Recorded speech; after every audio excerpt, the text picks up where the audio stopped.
ठीक है, आज हम लोग कर रहे हैं फेमा के अंदर FEMA non debt instrument rules 2019। अब इसमें स्टार्ट कैसे करेंगे? तो टॉपिक है FEMA non debt rules 2019। Understanding लेने दो।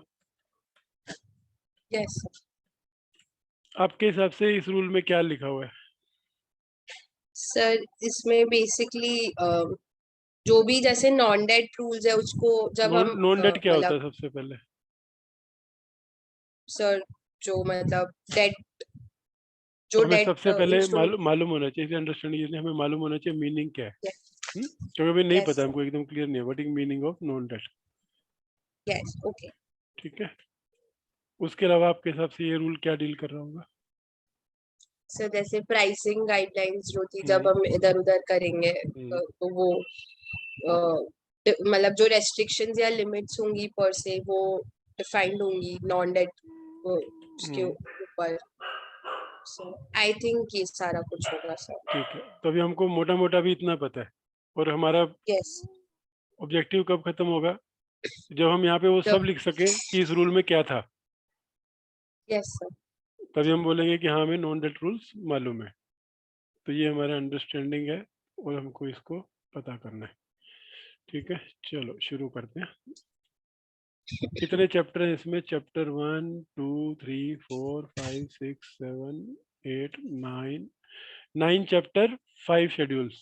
5 के 10 शेड्यूल्स, 9 चैप्टर 10 शेड्यूल्स। तो हमको इसमें क्या लिखा हुआ है 9 चैप्टर्स में और 10 शेड्यूल में?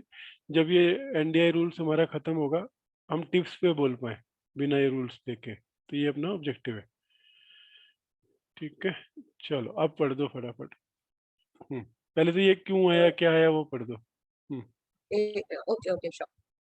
In exercise of the powers conferred by clauses AA and AB of the subsection 2 of section 46 of the Foreign Exchange Management Act 1999 and in suppression of the foreign exchange management, transfer of issue of security by a person resident outside India, regulations 2017, and the foreign exchange management, acquisition and transfer of immovable property in India, regulation 2018, except as respects things done or omitted to be done before such suppression, supersession, the central government hereby makes the following rules, ठीक है, बस namely. बस अब यहाँ पे रुको। तो सबसे पहले ये जो रूल्स है ये किसके अगेंस्ट में है? इससे पहले दो रेगुलेशंस थे।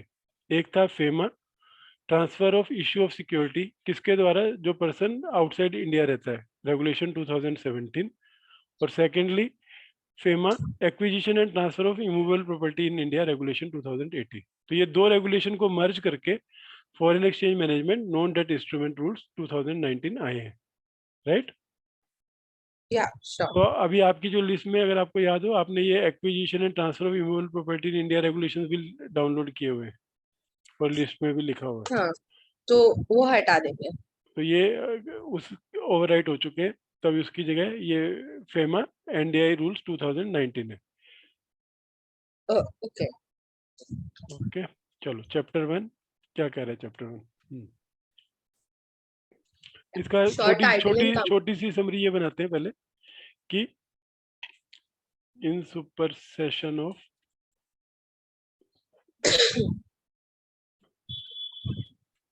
फेमा टिसरो 2017 and FEMA acquisition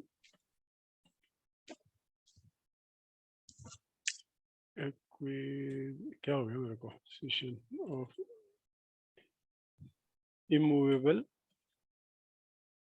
property in India, regulation 2018। और ये था तीसरो रेगुलेशन 2017। 2000। तो ये दो रेगुलेशन अगर कहीं पे भी रेफर करे कोई आपको, तो उसको वहीं पे टोक दो कि भैया ये तो ओवरराइट हो चुके, क्योंकि बहुत सारे लोगों को अभी तक भी नहीं पता है। ओके तो जब वो गूगल मारते हैं तो वो टीसरो विसरो करके प्रोविजंस बताते हैं अपने को।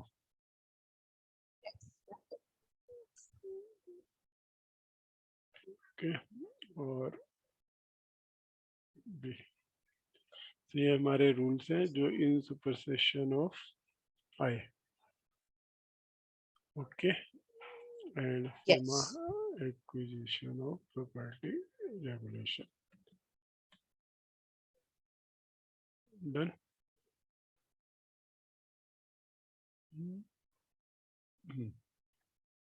चलो अभी इसके लिए एक टेबल बना के रखते हैं, So, जिसमें अपना सब एग्जाम्पल जाएंगे। चलो शॉर्ट टाइटल बोल दो। short title and commencement. These rules may be called the Foreign Exchange Management Non-Debt Instrument Rules 2019. Save as otherwise provided in these rules, they shall come into force from the date of their publication in the official gazette. ठीक है, तो section 1 जैसे- simple ये है कि इसको NDI rules बोलेंगे, और जहाँ पे भी हम यूज करें हम इसको एनडीआई रूल्स बोलेंगे, पूरा फेमा बोलने की बजाय Yeah. कि एनडीआई रूल्स है, और जिस दिन गजट में आए उस दिन, तो 2019 में ये आ गए थे। Yeah. तो इसके लिए हम सिंपल इतना लिखेंगे कि फेमा एनडीआई, बिकॉज हमको ये चाहिए कि सेक्शन हर रेगुलेशन बाय रेगुलेशन क्या बोल रहा है, बाद में इसको रिवाइज करने के लिए। Yes, yes. FEMA NDI rules effective from 2019, exact date जब आएगी अपन डाल देंगे। Yes. चलो डेफिनेशंस में आप दो तरीके से पढ़ना है इसको, जिसको आपको देख के ही समझ आ रहा है उसको पूरा मत पढ़ना, तो मैं आपको थोड़ा फास्ट रीडिंग करा रहा हूँ। Act Okay. आपको पता है फेमा है, तो उसको पूरा act means the FEMA Yes. Act पढ़ने की जरूरत नहीं है। ऑथराइज बैंक, ऑथराइज डीलर पता है, जहाँ पे भी कुछ टेक्निकल है उसको पूरा पढ़ो। Okay, sure. Asset Reconstruction Company means a company registered with the RBI under Section 3 of the Securitization and Reconstruction of Financial Assets and Enforcement of Security ठीक है, Interest मतलब Act टेक्निकल जाने 2000. की जरूरत नहीं है, मैं समझ गया ना। अगर आप Yeah. कैसे एडिकेशन मींस सेक्शन डिफाइंड, अब मुझे बताओ होती क्या है। Sir, नहीं पता. ठीक है, नाम से आपको क्या समझ आ रहा है। सर बेसिकली कोई अगर यू नो डिप्रेस्ड मतलब सॉरी मतलब जो एसेट है जो लॉसेस में जा रहा है, तो उसको मतलब रिवाइव कैसे करना है ताकि उससे प्रॉफिट निकाल पाए या फिर उसकी प्रोडक्टिविटी बढ़ा पाए, वही एसेट रिकंस्ट्रक्शन का। अच्छा अभी या फिर जो सर बैड मतलब मैं आपको समझाता हूँ। अब हम डिफाइन करते हैं एसेट रिकंस्ट्रक्शन कंपनी, क्योंकि जो भी कंसेप्ट आ रहे हैं अगर आप समझोगे नहीं बस ये पढ़ जाओगे तो मतलब नहीं है।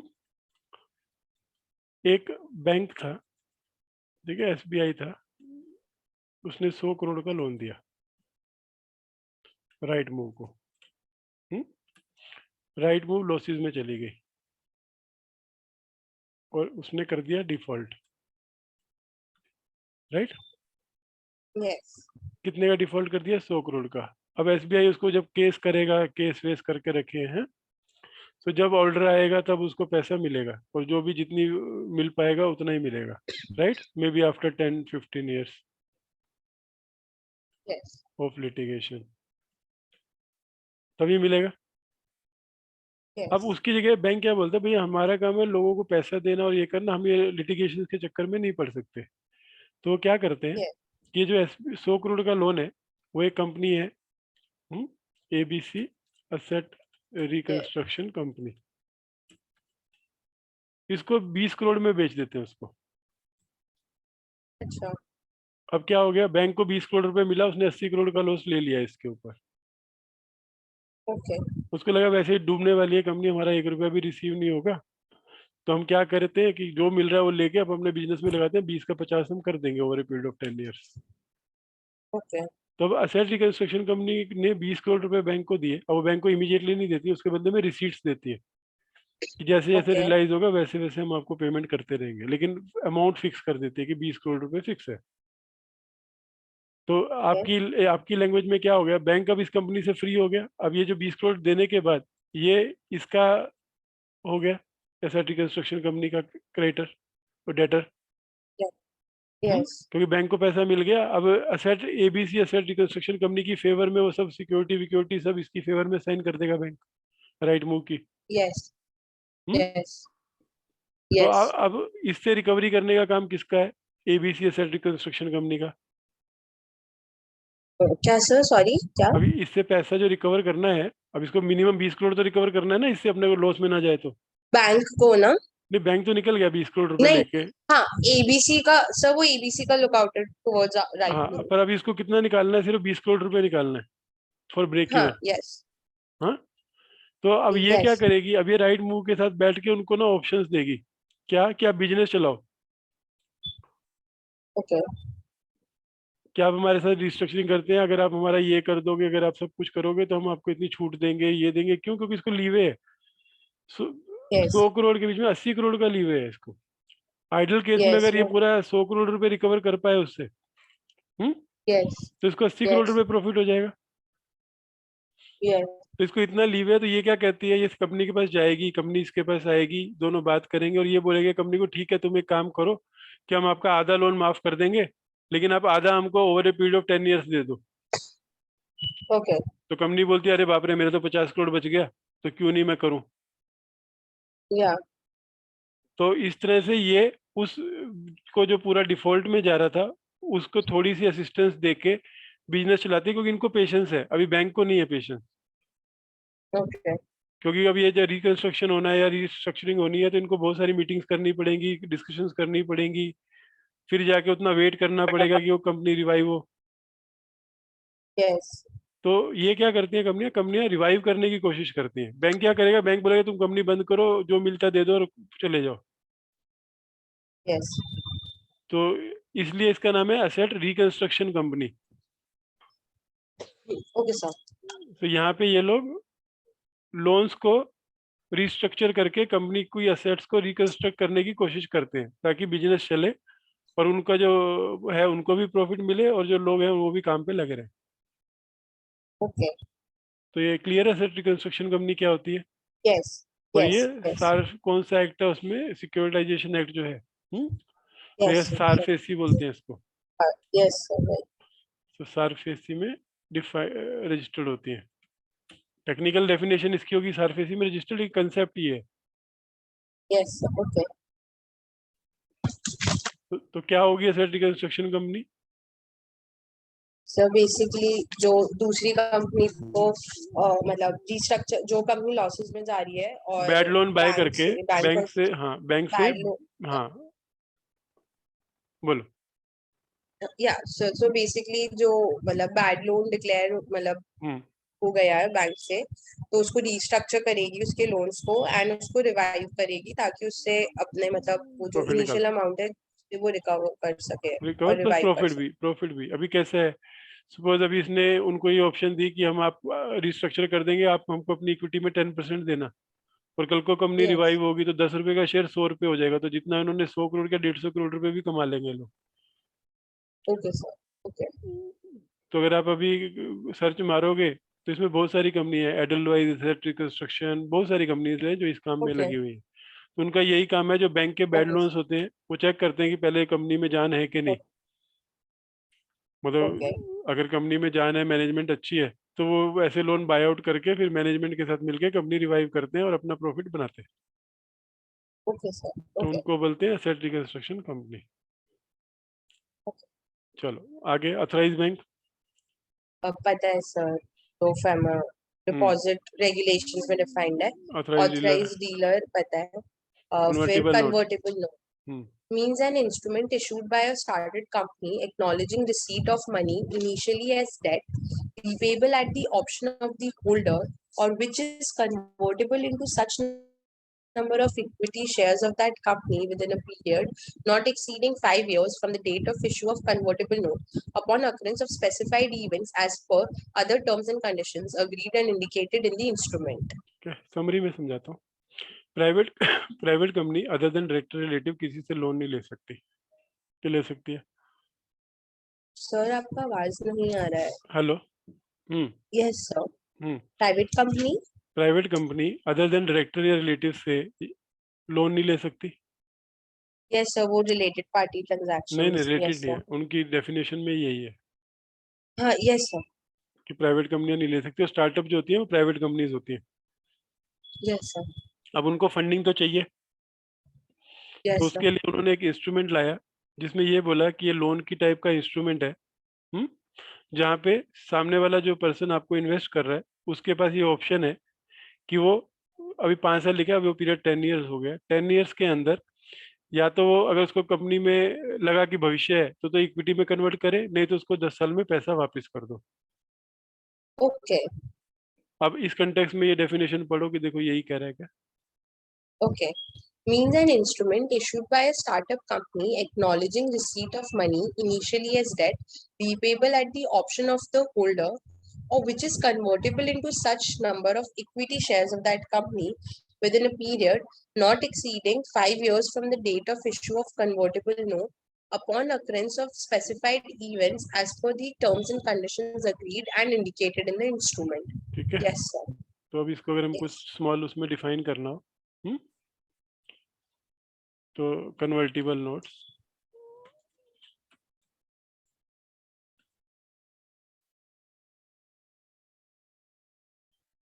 क्या होता है कन्वर्टिबल नोट? इस इंस्ट्रूमेंट, सबसे पहले इंस्ट्रूमेंट है Yes. Acknowledging debt issued by startup company. अब स्टार्टअप कौन होती है? जो रिकॉग्नाइज्ड And एज सच, ठीक है, बाय DPIIT। मतलब हर कंपनी स्टार्टअप नहीं होती, जो कुछ yes. गाइडलाइंस है स्टार्टअप की, जो उसमें कंडीशंस, इसके ऊपर वीडियो बनाया हुआ है मैंने स्टार्टअप के ऊपर, Yes. Yes, sir. नाइस, ठीक है, रिकॉग्नाइज्ड। तो उनको ना स्टार्टअप का सर्टिफिकेट लेना पड़ता है कि हम स्टार्टअप हैं, बाय मीटिंग दो टर्म्स Yes. And conditions. अगर वो है और स्टार्टअप का सर्टिफिकेट है उनके पास, तो वो किसी भी इन्वेस्टर से बाय वे ऑफ लोन पैसा ले सकते हैं, ठीक है, एक्नॉलेजमेंट डेट, Yes. जो रीपेबल है, रीपेबल और convertible into equity in 10 years। Clear? So example Yes. Wise अगर राइट मूव स्टार्टअप है और इसमें कंडीशन होती है कि मिनिमम 25 लाख रुपीज होता है investment, okay. Right move startup है, वो Yes. राशि को अप्रोच किया, राशि ने बोला कि मैं आपके कंपनी में 50 लाख रुपीज लगाऊंगी, विद ए कंडीशन, क्या? That it will be converted at my option in equity shares, किसके? ऑफ राइट मूव, और if not exercised conversion repay my money, और इसके ऊपर इंटरेस्ट रहता है, लाइक से 6% Yes. Per annum.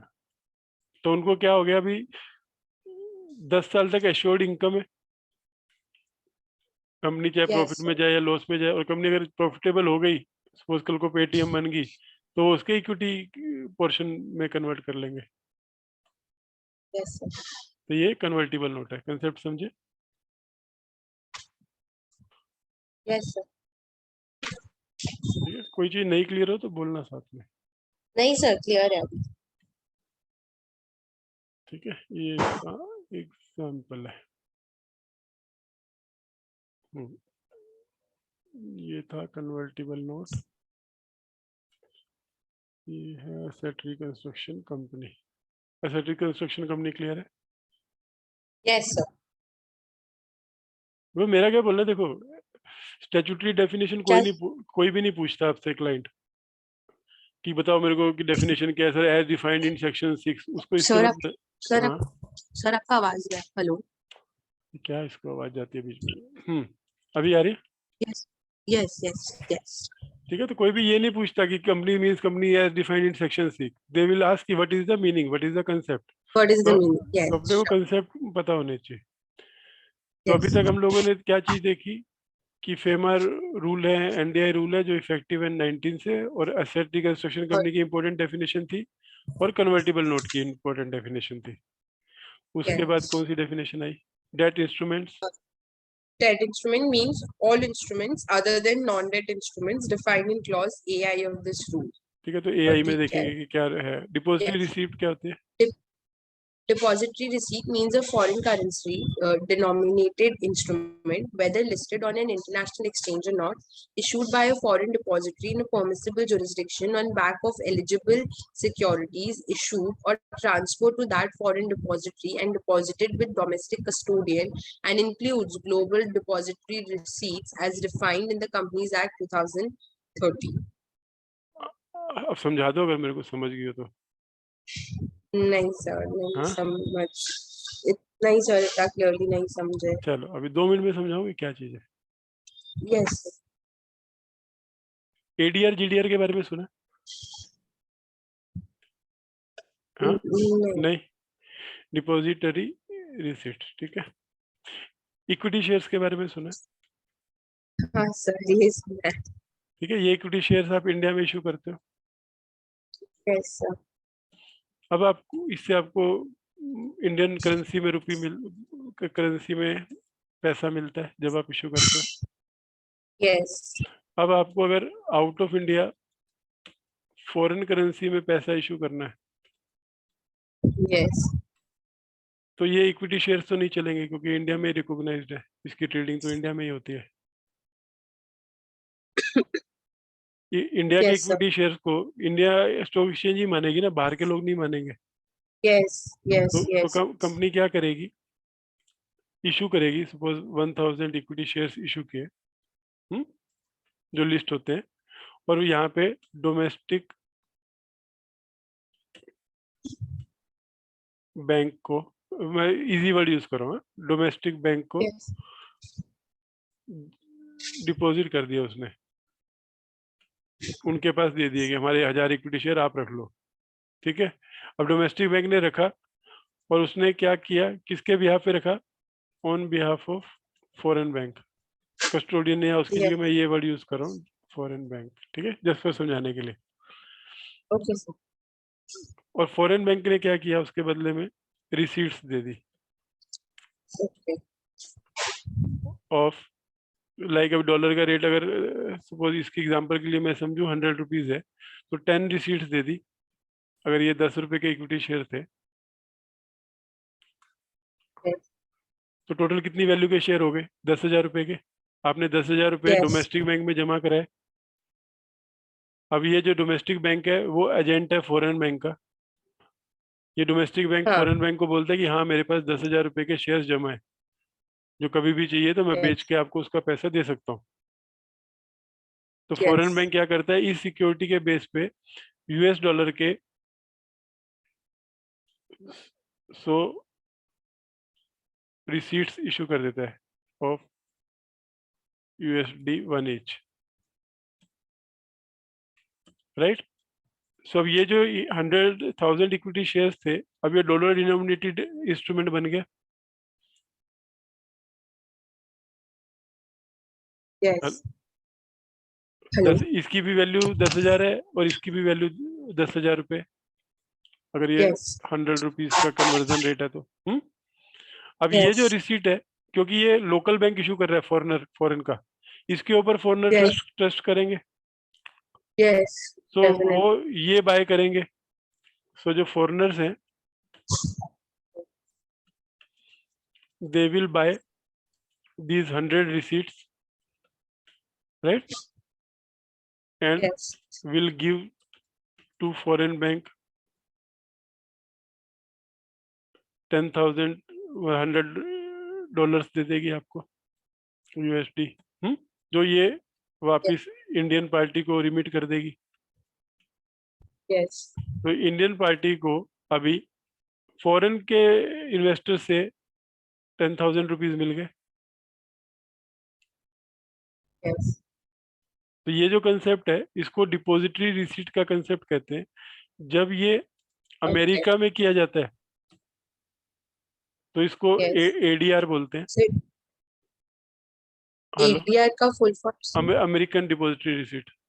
Depository, okay. और अमेरिका छोड़ के कहीं पे भी करें तो GDR, तो ग्लोबल डिपॉजिटरी रिसीट। Okay.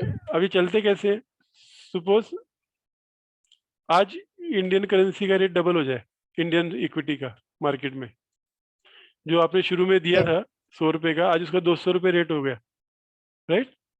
तो जो फॉरेन Yes, में sir. जो रिसीट है एडीआर, Yes. वहां पे भी उसका रेट ADR. $2 हो जाएगा, क्योंकि लिंक Yes. लिंक तो इससे है इंडियन मार्केट से, उसके रेट वहां से डिराइव होते हैं। वहाँ से क्या? तो इन्वेस्टर जिसने $1 लगाया था वो $2 मिल जाएंगे उसको, और ये Yes, वहाँ sir. फॉरेन एक्सचेंज पे डील होते हैं। Okay. डीलिंग कौन सी फॉरेन एक्सचेंज में? अब जैसे अमेरिकन है वो एडीआर For अमेरिका में होंगी, बाकी दूसरी जगह पे होंगी जहाँ जहाँ जो स्टेट्स है, कंट्रीज है। जहाँ जहाँ जो अब लाइक इसका मैं आपको एग्जांपल और दिखाता हूँ, सर उसका जैसे प्रॉफिट, हाँ ओके सर। आपको दिखाता हूँ कि है क्या चीज़ है। ये देखो, रिलायंस जीडीआर कोड, ये यूके में लिस्टेड है, जैसे अभी दिख रहा है आपको, Reliance GDR stock code UK. तो इसका क्योंकि ये अमेरिका नहीं हो सकता ना, क्योंकि जीडीआर है। Yes, so definitely except for America. तो यहाँ पे इसकी वैल्यू जो आ रही होगी वो डॉलर्स में आ रही होगी, $60। Yes yes sir. रिलायंस इतने में खरीद रहा है, लाइक अभी कल के दिन में 3% डाउन था ये। यस अब यस हेलो, सर, आ रही है। Hello yes sir. मेरे को लगा हाँ मुझे सर, नहीं। आ रही है। ठीक है, मेरी आ अभी रही है। समझे एडीआर जीडीआर का कंसेप्ट। अभी इंडिया में ये यस कोट होता है दो इंडियन को हम लोग ऐसे। बोलते हैं डिपॉजिटरी रिसीट। अब ये कहाँ से आ रही थी, ये यहाँ से। अब ये पढ़ो जरा जी, मैंने जो समझाया। Yes, sir. Means of foreign currency denominated instrument, whether listed on an international exchange or not, issued by a foreign depository in a permissible jurisdiction on the back of eligible securities issued or transferred to that foreign depository and deposited with a domestic custodian and includes global depository receipt as defined in the Companies Act 2013. Yes, sir. तो मतलब concept समझ गए ना, कि अगर Indian Yes, sir. का equity है, अब यहाँ के लोकल बैंक में जमा कराओ, उसके बदले में फॉरेन बैंक वहाँ पे यूएस डॉलर में इंस्ट्रूमेंट इशू करता है, जो फॉरेन इन्वेस्टर सब्सक्राइब करते हैं। जब वो सब्सक्राइब करके पैसा फॉरेन बैंक को देते हैं, वो पैसा वापस इंडियन पार्टी को मिल जाता है रिपेट्रिएट होकर। Yes, sir. तो यहाँ पे उसको जो भी करेंसी आ रही है वो फॉरेन में इनवर्ड रिमिटेंस आएगी। हाँ, yes, right. इंडिया में इशू करेगा तो इक्विटी शेयर इशू करेगा, इंडिया के बाहर इशू करेगा तो डिपॉजिटरी रिसीट इशू करेगा। Yes okay sure. और सर एक और चीज, तो जैसे जो फॉरेनर्स जो भी इसके लेते हैं और सपोज वो $60 है, तो वो सर $60 के अगेंस्ट ही इंडियन करेंसी आएगी ना? अगर वो आज बेचते हैं, सपोज अगर हम्म वही वही जीडीआर कोई इंडियन खरीद लेता है हम्म और वो कहता है कि मुझे शेयर्स में कन्वर्ट कर दो इसको, या मेरे को इसका पैसा दे दो, तो जब बेचेगा तो उसको $60 ही मिलेंगे। तो okay $60 yes sir. Multiply by rate. Rate okay sir. क्योंकि कंपनी को तो एक बार जब उसने इशू किया उसको मिल गया पैसा। ओके जैसे इक्विटी शेयर्स में होता है, आईपीओ आता है, तो कंपनी इशू करके हाँ पैसा ले सर। लेती है, बाद में तो शेयर होल्डर ही आपस में डील करते हैं। हाँ यस सर वही। अब उसके बाद अगर कोई बोले नहीं मुझे डिपॉजिटरी रिसीट नहीं चाहिए, मुझे इक्विटी शेयर चाहिए, तो वो रिसीट बैंक में जमा कराएगा और बैंक उसको इंडियन में इक्विटी शेयर्स देगा उसके इंडियन अकाउंट में। Okay okay sir. तो ओके ये डिपॉजिटरी रिसीट का कंसेप्ट है। Okay sir. चलो आगे बढ़ो। Domestic custodian, Means a custodian of securities registered with the Securities and Exchange Board of India in accordance with the SEBI Custodian of Securities Regulation 1996. तो ये bank ही होता है जो लाइसेंस ले लेता है कि हम कस्टोडियन बनेंगे, हम वो इक्विटी शेयर होल्ड करके रखेंगे। Okay. Hmm Domestic depository means a custodian of securities registered with the SEBI and authorized by issuing entity to issue Indian depository अब receipts. Indian depository Yes. Receipt एकदम reverse है, नहीं ये अलग चीज है, ये उससे रिवर्स है। Okay. अभी वहां पे आप क्या कर रहे थे, फॉरेनर डिपॉजिटरी जो था वो शेयर इशू कर रहा, इस रिसीट इशू कर रहा था। अब कोई फॉरेन की Yes. कंपनी अपनी सिक्योरिटी के अगेंस्ट में इंडिया में रिसीट लेगी तो वो क्या करेगी, उल्टा कंसेप्ट। Yes, sir. तो उसको सर वो इंडिया वहां के पे उसमें। डॉलर में अपने बैंक को देगी सिक्योरिटी, और वो उसके हम्म अगेंस्ट में जो इंडियन वाला है वो इंडियन रुपीज में आईडीआर इशू करेगा। ओके तो तीन कंसेप्ट हो गए, एडीआर जीडीआर और आईडीआर। तो एडीआर जीडीआर में सिक्योरिटी होती है इंडियन, और आईडीआर में सिक्योरिटी यस होती है आउटसाइड, जब फॉरेनर इंडिया से पैसा रेज करना चाहते हैं। Yes sir. चलो ईसोप क्या होता है? ESOP means employee stock option as defined under the Companies Act 2013 and issued under the regulations by the Security and Exchange Board of India. ये ठीक है, ईसो होता क्या है? हाँ, sir, sorry.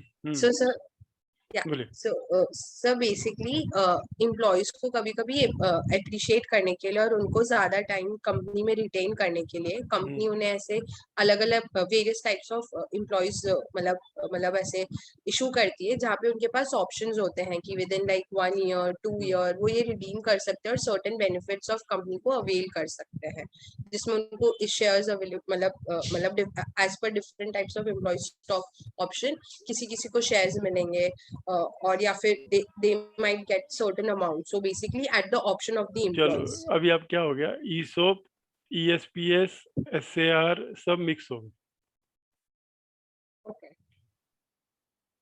ठीक है। Employee stock option means an option given to employee to acquire equity shares of the company at a period time rate, जो फिक्स रेट है उस रेट पे, लाइक इस सब की बात करो। डिफरेंट टाइप्स होती है, मैं Yes. इसमें बताना चाहता हूँ, सब नहीं एक जैसा नहीं है। जब आप रुपीस की बात कर रहे हो, जब आप शेयर्स की बात कर रहे हो, तो तीन जनरल बताता हूँ कौन सी होती है, ईसोप, ESPS और SAR। तीनों में डिफरेंस क्या होगा? Sir, पर एक में ऑप्शन फर्स्ट में ऑप्शन देंगे, क्या ऑप्शन देंगे? मतलब टू अवेल दी मतलब equity shares at a certain point of Reliance है, time. आज के दिन में रेट चल रहा है 2000 रुपीज, ठीक है। Yes. एम्प्लॉय को बोलेंगे हम आपको 100 ऑप्शन दे रहे हैं, जो कन्वर्ट कर सकते हो आप 100 इक्विटी शेयर्स में bye paying 1500 rupees at the time of vesting exercise, but this option will vest after 1 year। Minimum lock in है, 1 साल से पहले विद इन किसी को नहीं होता, आफ्टर 1 ईयर। तो इसका मतलब क्या हो गया, अगर यहाँ पे किसी भी, अगर आप वो एम्प्लॉई हो जिसको ये 100 ऑप्शन मिली है और 500 रुपए में आपको ऑप्शन है रिलायंस के शेयर खरीदने की, राइट? Yes. तो अगर आप 1 साल रुक जाती हो कंपनी में, तो 1 साल बाद आप कंपनी को 1500 इंटू 100 1,50,000 दे के you can get shares worth 2200 into 100 is equal to 2 lakh. So आपको कितना एक्स्ट्रा सैलरी के अलावा कितना पैसा मिल गया? 50,000 एक्स्ट्रा मिल गया। 50,000 extra. तो इससे जो आपका जो पहला कंसेप्ट था, to encourage the employee to stay in the company, तो कोई भी एम्प्लॉय जिसको फ्री का 50,000 चाहिए वो सोचेगा ना 1 साल तो निकाल लूं कैसे भी करके, बायोडाटा भी खराब नहीं होगा। Yes, sir. Yes, sir. तो Yes. ये पहला है ईसो। Okay. सेकंड में होता है ESPS।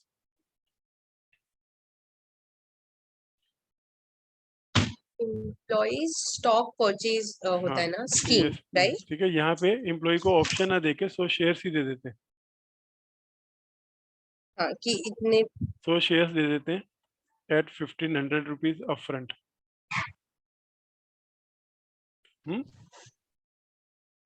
या उसको, और उसके बाद उसको लॉक इन दे देते हैं 1 साल का,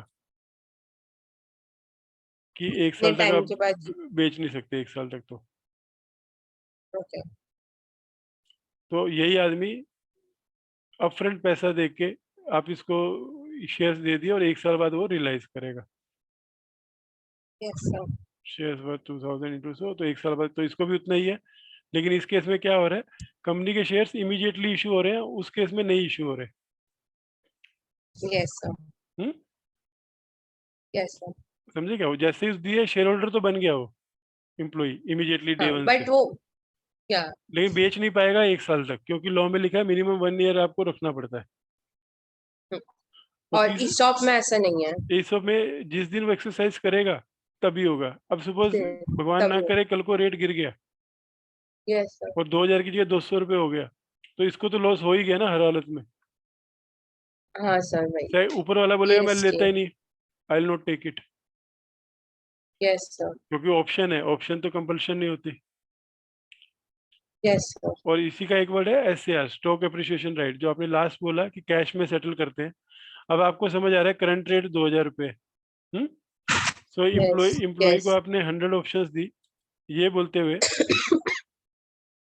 कि today's rate is 2000 and after 1 year whatever rate we will pay you the difference, pay you the difference or issue you shares for the difference amount। ये दोनों तरीके से होती है, cash settled and equity settled. Cash. Okay. Okay. तो जहाँ पे पे कर रहे हैं ये कैश सेटल्ड है, तो इस केस में अगर 2500 रुपये रेट है उस टाइम, तो Yes, उसको sir. 50,000 रुपीज कैश में पे कर देंगे, Okay. और शेयर्स देना है तो 50,000 रुपीज के शेयर देंगे। Okay. खाली प्रॉफिट के ही शेयर दिए तो कंपनी के को कम शेयर इशू करने पड़े। पहले केस में उसको पूरे Yes. 1.5 लाख के शेयर इशू करने पड़ रहे थे, 2 लाख के। अभी यहाँ सिर्फ Yeah. 50,000 के किए, एम्प्लॉय को तो प्रॉफिट से मतलब था, उसको प्रॉफिट दोनों केस में 50,000 ही मिल रहा है। Yes, sir. Okay. But इनके पास okay. तो अब इन सब कंटेक्स्ट में फेमा कहाँ से आ गया? अब ये जो एम्प्लॉई है, Yes, sir. ये नॉन अगर ये रेजिडेंट, बाहर का हुआ। नॉन रेजिडेंट अभी, Yes. तो आपका Yes, FEMA sir. Right. Cover होगा, क्योंकि ये जो पैसा देगा आपको, या ये जो Yes, sir. पैसा जब शेयर बेच के पैसा बाहर लेके जाएगा, तो दोनों केस में फॉरेन एक्सचेंज इन्वॉल्व रहेगी। Yes, sir. तो ईसॉप क्यों आई यहाँ पर बीच में? इसलिए आई। डिपॉजिटरी रिसीट क्यों हुई? क्योंकि इसके अंदर भी पैसा आएगा। Foreign. Yes. बाहर का कन्वर्टिबल आएगा। नोट, जब कोई बाहर का आदमी आपकी कंपनी में इन्वेस्ट कर रहा है बाय वे कन्वर्ट, तो भी डॉलर लेके आएगा, Yes, sir. और इन सब की रिपोर्टिंग भी होगी, फॉर्म भी फाइल करने पड़ेंगे। Okay, sir. Clear? Yes, sir. कोई डाउट हो तो बोल देना। सर एक क्वेश्चन पूछना था। तो सर कंपनी जैसे ईसॉप के उस रेस्पेक्ट में, तो कंपनी कैसे डिसाइड करता है कि मतलब ईसॉप करना है, ईएसपीएस करना है या सार करना है? ये इनकी तीनों का पॉलिसी के अकॉर्डिंग होता तीनों है में या कुछ फर्क, भी होता नहीं, तीनों में फर्क है ना। देख, जब कंपनी कहती है कि हमको अपनी कैपिटल इमीडिएटली डाइल्यूट नहीं करनी है, है? ओके। तब हमको, वो ईसॉप करेगा। क्योंकि उसमें कोई भी शेयर्स तो इशू नहीं करने अभी Sure. 1 साल तक। हाँ हाँ अगर, लेकिन उसमें क्या है, कॉस्ट ज्यादा है, क्योंकि जब जब एम्प्लॉय आएगा ऑप्शन एक्सरसाइज कर रहे, तब तब आपको अलॉटमेंट करनी पड़ेगी। Yes sir. Hmm yes sir. अब दूसरे केस में आपको एक ही बार आपने अलॉटमेंट करके सब एम्प्लॉय को दे दिया, यस सर। तो यहाँ पे आपको तो कैपिटल आपकी डाइल्यूट होगी, वोटिंग राइट डाइल्यूट हो गए, ओके। लेकिन आपको एडमिनिस्ट्रेटिव काम कम है। यस। और एससीआर में अगर आपने कैश सेटल्ड किया तो आपको कोई भी शेयर इशू नहीं करना, हाँ वो तो करना ही है। लेकिन ये पूरा पूरा बर्डन कंपनी के ऊपर जाएगा, क्योंकि यहाँ पे कहीं हाँ वो ऊपर ऊपर सर दोनों केस में कंपनी को पैसा आ रहा था, यहाँ पे जा रहा है। समझी, एससीआर में। यस। तो और सर बेसिकली पूरा कंपनी का पॉलिसी के ऊपर है, हाँ, मतलब कि वो क्या चूज, व्हाटएवर कंपनी वो थिंक्स, क्या राइट? चूज करते हैं। हाँ। Yes sir. ठीक है, ये सब क्लियर हो गया। Yes sir. तो इसके लिए ईसॉप के रेगुलेशंस हैं अपना, कंपनीज एक्ट में भी है अनलिस्टेड के लिए, और सेबी के भी रेगुलेशन है लिस्टेड कंपनियों के लिए। यस। Yes sir. तो ये आपका हो गया ईसॉप। इक्विटी इंस्ट्रूमेंट क्या होता है? Equity instruments means equity shares, convertible debentures, preference shares, and share warrants issued by an Indian company. Explanation: equity shares issued in accordance with the provisions of the Companies Act 2013 shall include equity shares that have been partly paid.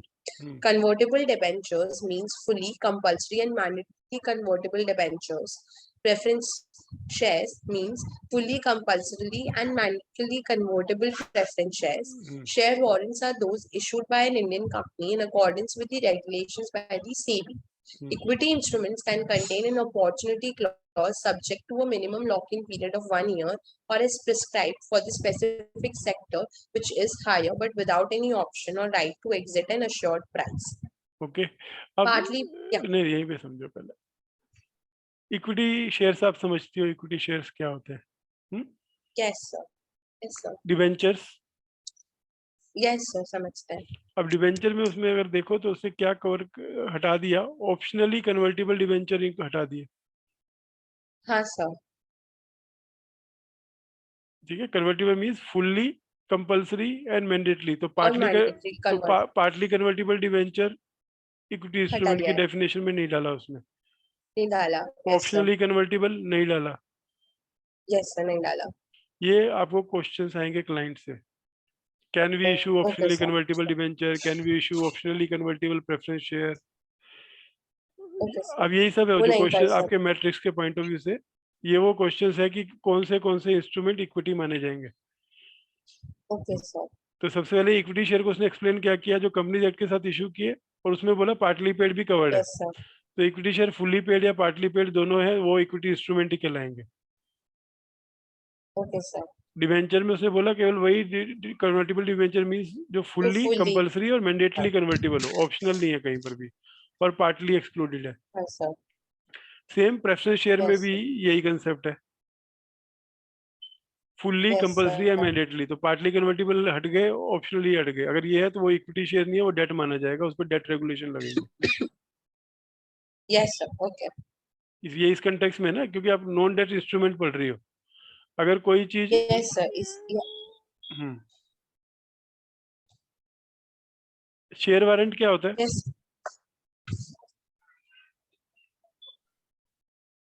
हाँ, sir. नहीं, concept.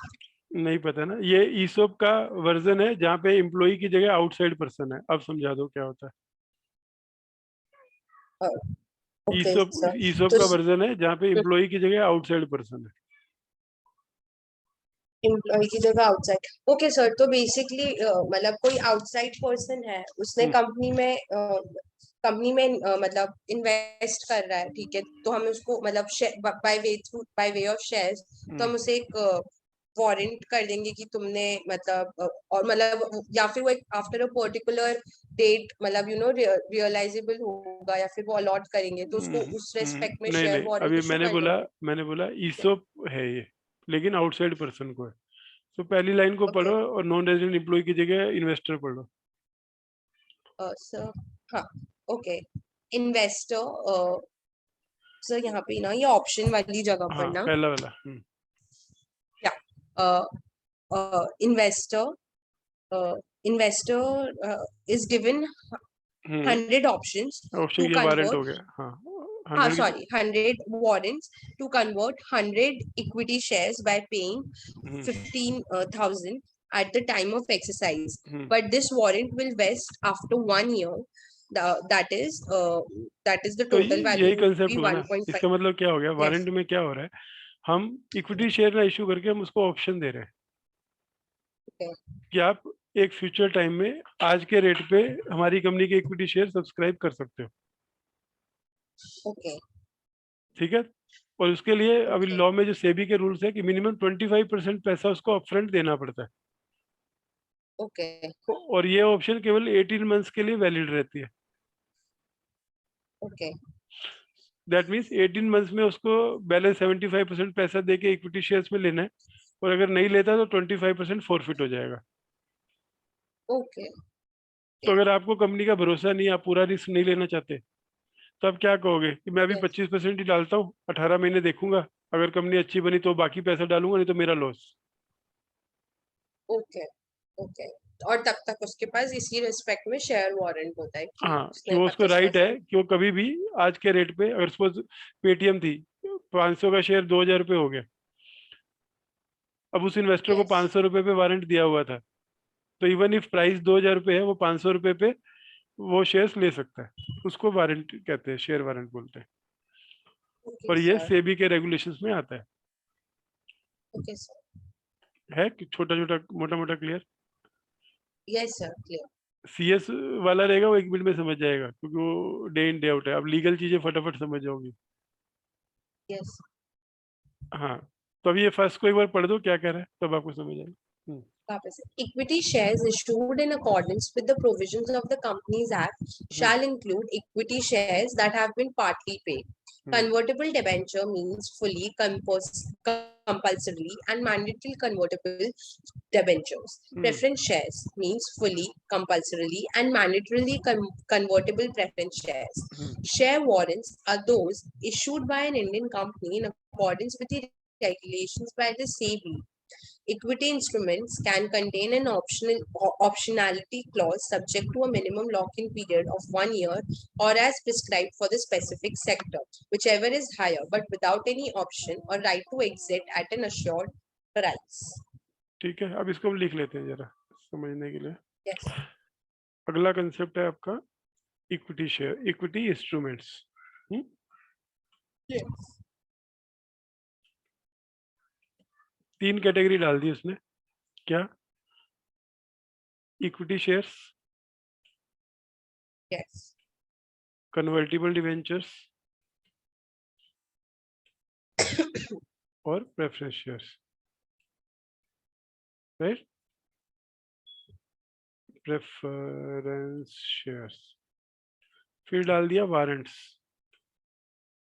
Equity share में क्या बोला उसने? Includes partly includes paid. partly. Yes. Convertible debenture में fully, mandatorily and compulsorily. Convertible.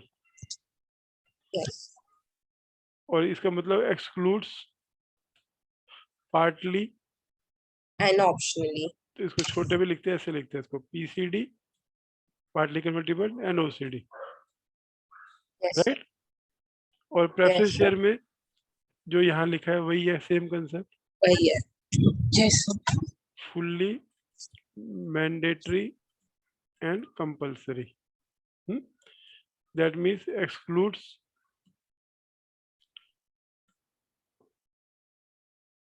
Partly and optionally convertible preference share. फिर warrants के लिए क्या बोला उसने? वारंट्स के लिए बोला कि वो per एज पर जो SEBI SEBI regulation, guide. SEBI ICDR regulations. Okay, अब ओसीडी में क्या बोला उसने? अगर आपको करना है minimum 1 year lock in plus no assured exit price.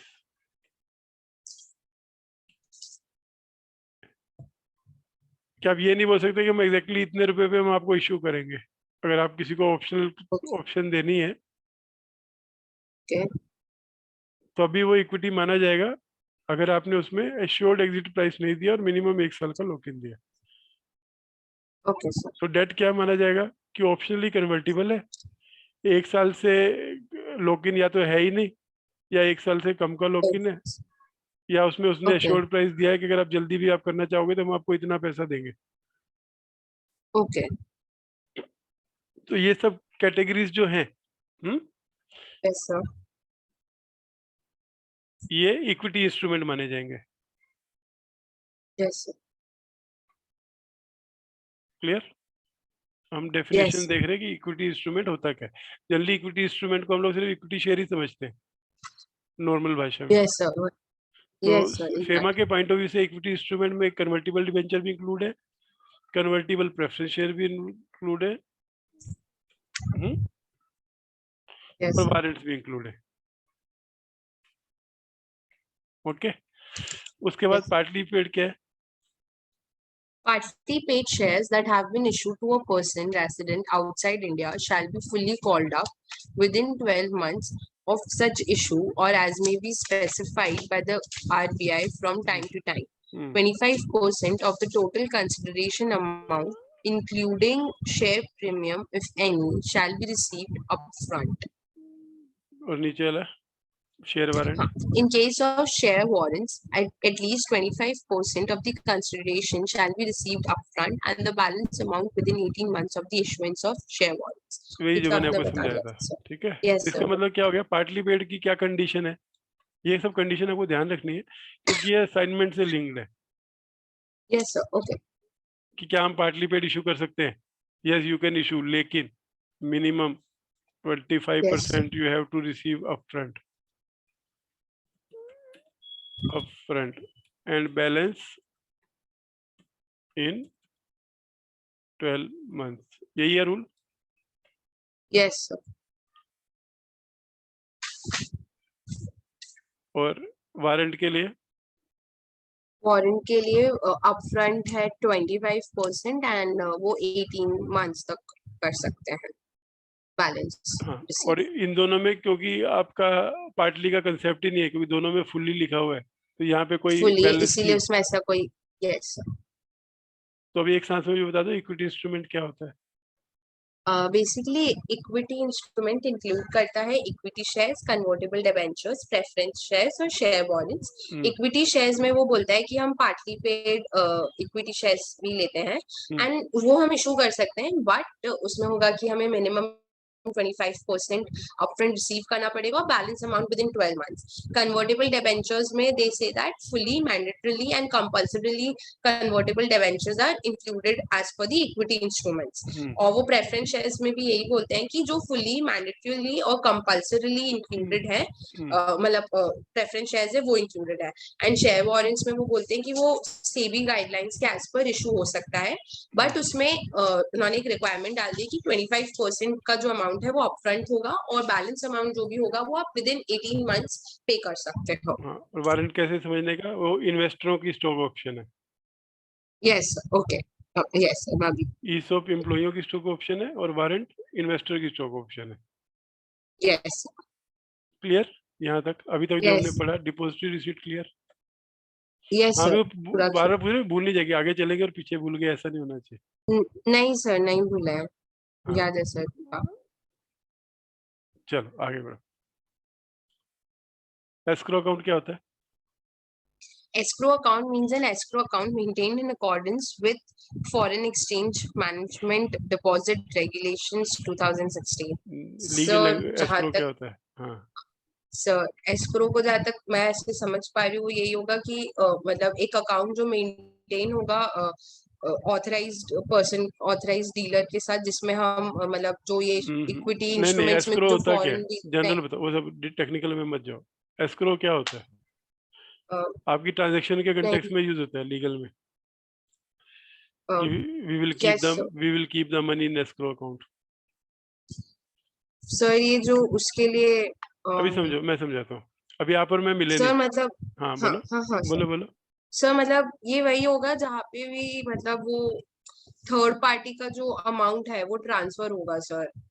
मतलब सर जैसे आप और मैं ट्रांजैक्ट कर रहे हैं तो हम मतलब आपको मतलब मुझे पैसा देना है, मतलब बट आप मतलब बट उस मतलब अपन दोनों मतलब फॉर द टाइम बीइंग उस अकाउंट में पैसा रहेगा, वो मेरे पास भी नहीं आएगा, आपके पास भी नहीं आएगा, जब तक हम डील क्लोज नहीं कर लेते हैं. ऐसा ताकि सर मतलब आई कांट हमारा जब ना आपको मेरे पे ट्रस्ट है ना मेरे पे, तो हम एक म्यूचुअल पर्सन ढूंढेंगे, उसके पास हम एक एग्रीमेंट करेंगे, उसको बोलेंगे जब ये कंडीशन होगी तो पैसा रिलीज करना, और ये कंडीशन होगी तो उसकी जो कंसिडरेशन है वो रिलीज करना. Yes sir. तो एस्क्रो मतलब कोई आपके बिहाफ पे होल्ड कर रहा है पैसा. Yes sir. Under an escrow agreement. ठीक है. कुछ ये कंसेप्ट है. FDI linked performance condition. FDI linked performance condition means the sector specific conditions specified in schedule 1 of these rules for companies receiving foreign investment. क्या मतलब इसका?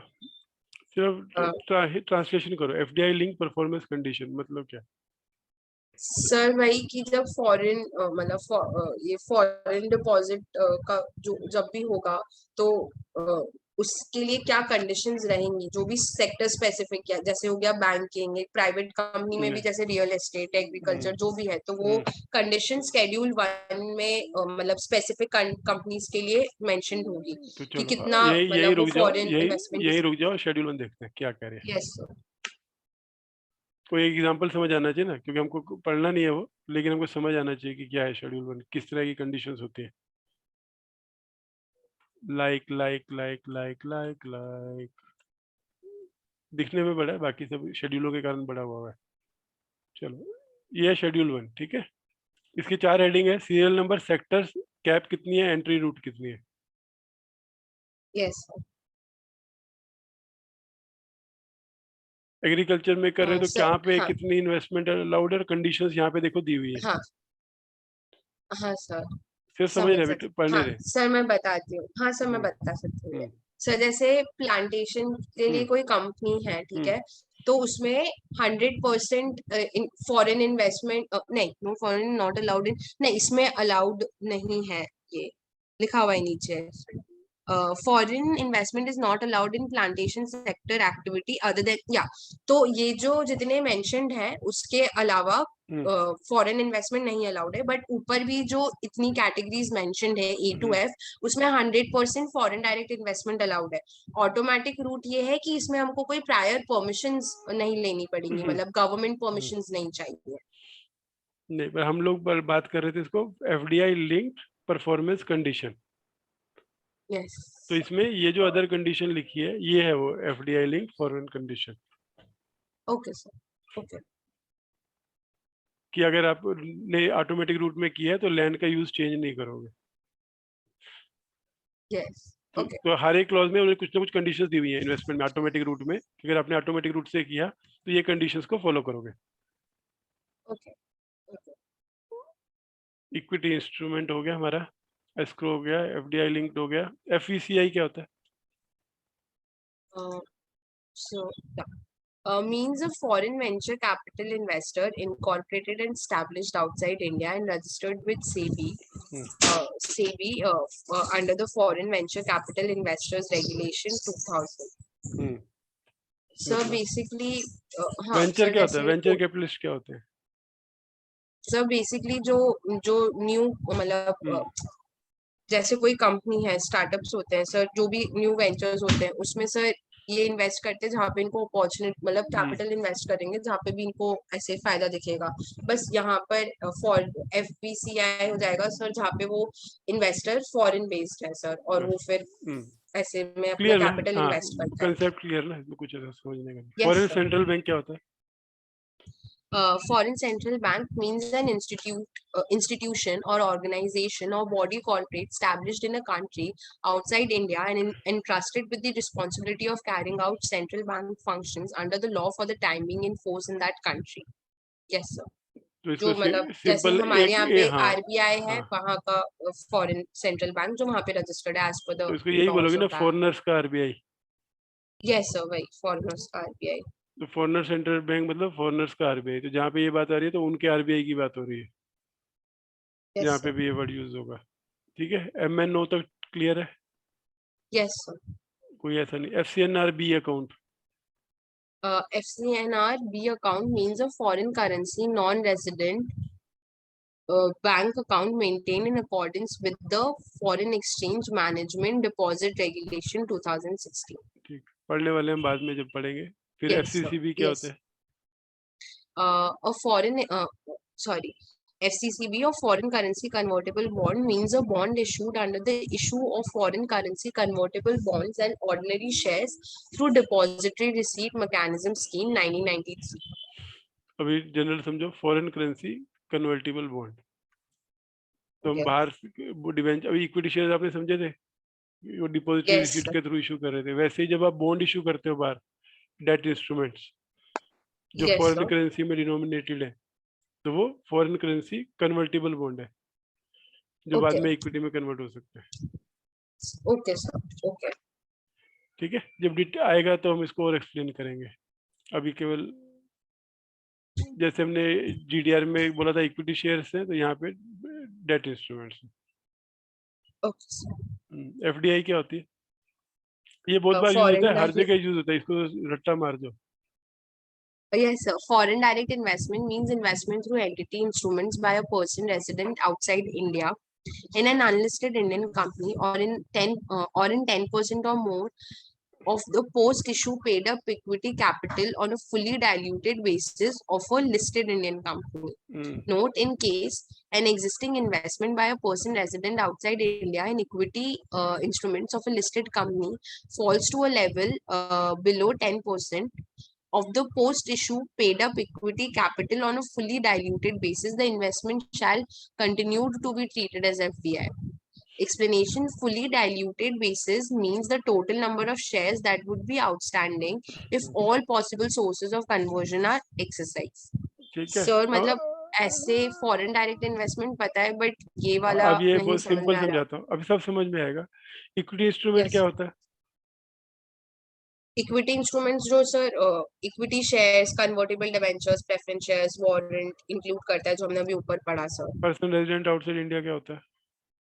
Person resident outside India जो sir India में नहीं stay कर रहा है वो कौन है? और सर जो बेसिकली जो सर मतलब एम्प्लॉयमेंट नहीं सीख कर मतलब नहीं जो सर एक सेकंड पर्सन रेजिडेंट आउटसाइड मेरे को पता है सर, इसमें बस वो मैं एक्सप्लेन करने में आराम से, जो शांति से। सबसे पहले person resident outside India is जो पर्सन रेजिडेंट इन इंडिया नहीं है, पहली डेफिनेशन। इन इंडिया नहीं है, या फिर एंड कौन होता पर्सन है पर्सन? रेजिडेंट इन हाँ, इंडिया। हाँ, कौन होता है? पर्सन रेजिडेंट इन इंडिया वो होगा जो एक्सेप्ट फॉर एम्प्लॉयमेंट पहली सीख करने या फिर पहली कंडीशन 182 डेज। हाँ सर 182 डेज से ज्यादा रहा है इंडिया में, और इंक्लूड करता है ऐसे पर्सन को जो मतलब इंडिया में मतलब इंक्लूड करेगा पर एक्सक्लूड करेगा इन इन फॉलोइंग मेंशन कैटेगरीज को जो मैं अभी बोलूंगी। जो एम्प्लॉयमेंट सीख करने आए हैं उनको इंक्लूड नहीं करेगा, और जो एक अनसर्टेन पीरियड के लिए इंडिया में स्टे कर रहा है, उसको पता आपको नहीं खाना है, खा या लो। फिर वो अपना कोई बिजनेस के लिए आया है, तो बेसिकली आप फिर उनको से इंक्लूड नहीं। दोनों को मिक्स कर देती हो, इंडियन को भी और Understood. फॉरेनर को भी। इंडियन वाला जो Understood, बाहर sir. जा रहा है एंगेजमेंट के लिए, एम्प्लॉयमेंट के लिए और अनसर्टेन के लिए, और बाहर वाला जो इंडिया में आया है अदर देन घूमने फिरने, तो वो Yes, sir. रेजिडेंट बनाते हैं। ठीक है, Yes, sir. तो Yes. दो वर्ड तो आपके डेफिनेशन से ही आ रहे हैं। इक्विटी इंस्ट्रूमेंट क्या होता है और Yes. Person resident outside India क्या होता है? हाँ, अनलिस्टेड yes. इंडियन कंपनी क्या होती है? Unlisted Indian company, sir, जो basically private companies होगी जो इंडिया में होगी। Public company? Sir, listed Indian company would be पहले public company and unlisted. Listed क्या होता है, पहले बेसिक ये समझो, व्हाट इज Sir, लिस्टेड? जो हाँ stock exchange के ऊपर हाँ, के बोलो। साथ रजिस्टर्ड होंगे basically. हाँ, सर क्यों जो स्टॉक एक्सचेंज के साथ रजिस्टर्ड होंगे और उनकी जो उनको सिक्योरिटीज है बोलते हैं वो हम, मतलब उनको पब्लिक। उनको लिस्टेड कंपनी बोलते हैं। जो यस, रजिस्टर्ड नहीं है वो अनलिस्टेड है, वो प्राइवेट भी हो सकती है, पब्लिक भी हो सकती है, गवर्नमेंट भी हो पब्लिक। सकती है, कोई भी हो सकती है। यस। ठीक है, तो अभी वर्ड्स क्या यस आया? सर। इक्विटी इंस्ट्रूमेंट आया, person resident out India, unlisted Indian company. अब आप समझे, जो स्टॉक एक्सचेंज पे यस रजिस्टर्ड सर। नहीं है। तो पहली डेफिनेशन बोल रही है, अगर आपने 1 रुपया भी अनलिस्टेड इंडियन कंपनी में इन्वेस्ट किया थ्रू एनी कन्वर्टिबल इंस्ट्रूमेंट, और वो आप कौन हो? आप पर्सन रेजिडेंट आउटसाइड इंडिया हो, तो उसको हम क्या बोलेंगे? यस। एफडीआई। Yes sir. तो जब आपकी ओके। कॉल होती है, इन्वेस्टर बिठा दिया सामने, यस सर। तो वो पहले पूछेगा कि जो मैं कर रहा हूँ ये एफडीआई है कि नहीं। तो आप उससे पूछोगे पहला क्वेश्चन कि भैया आप लिस्टेड में कर रहे हो कि अनलिस्टेड में कर रहे हो? वो ओके। बोलेगा मैं अनलिस्टेड में कर रहा हूँ, तो आंख बंद करके एफडीआई एफडीआई एफडीआई है ये। क्यों? क्योंकि अनलिस्टेड इंडियन कंपनी में यस। कोई भी इन्वेस्टमेंट इक्विटी इंस्ट्रूमेंट के थ्रू एफडीआई कहलाएगी। Okay sir. ठीक है, और फिर उसने बोला नहीं नहीं मैं तो इन्फोसिस में इशू करूँ, इन्फोसिस में इन्वेस्ट करूंगा, लिस्टेड यस कंपनी सर। है स्टॉक एक्सचेंज पे। रिलायंस में इन्वेस्ट यस सर। करूंगा, लिस्टेड कंपनी है। कितना करोगे पूछोगे, अभी आपका अगला क्वेश्चन होना चाहिए कितना करोगे। वो बोला 8%, तो बोले एफडीआई नहीं है सर, क्योंकि 10% मिनिमम इन्वेस्टमेंट चाहिए। Yes sir. तो यहाँ पे जो आपका रूल बन गया सिंपल एफडीआई का, क्योंकि एफडीआई है, आप जो भी फेमा वेमा कर रहे हो एफडीआई और एफपीआई के कंटेक्स्ट में कर रहे हो। तो what is FDI? Foreign direct investment. दो टुकड़ों में बांट दिया उसने। पहला इंडियन अनलिस्टेड कंपनी, और दूसरा लिस्टेड कंपनी। राइट, डेफिनेशन के हिसाब से। यस। बाद में यस। शायद कुछ एलएलपी को भी अलाउड किया है, पर वो जब आएगा तब देखेंगे। अभी डेफिनेशन के हिसाब से चलो। यस। इसमें कैसे इन्वेस्ट किया, किसने किया? पर्सन, नॉन रेजिडेंट लिख दो इसको, yes non sir. Non resident. ठीक है, और कैसे? Equity instruments. कहाँ चला गया भाई?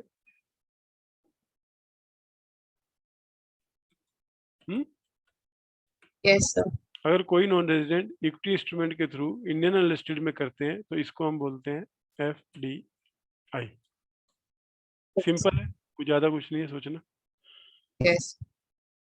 जो कि नोट रजिस्टर्ड विद आपकी लैंग्वेज में stock exchange, right.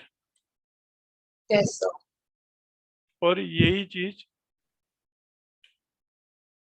Listed company में क्या रूल लगेगा, instrument greater than 10% of the fully diluted capital. मतलब एग्जांपल, रिलायंस 1 लाख शेयर्स है, FDI बनने के लिए मिनिमम कितने इन्वेस्ट करने पड़ेंगे, उसको कितने शेयर्स लेने पड़ेंगे?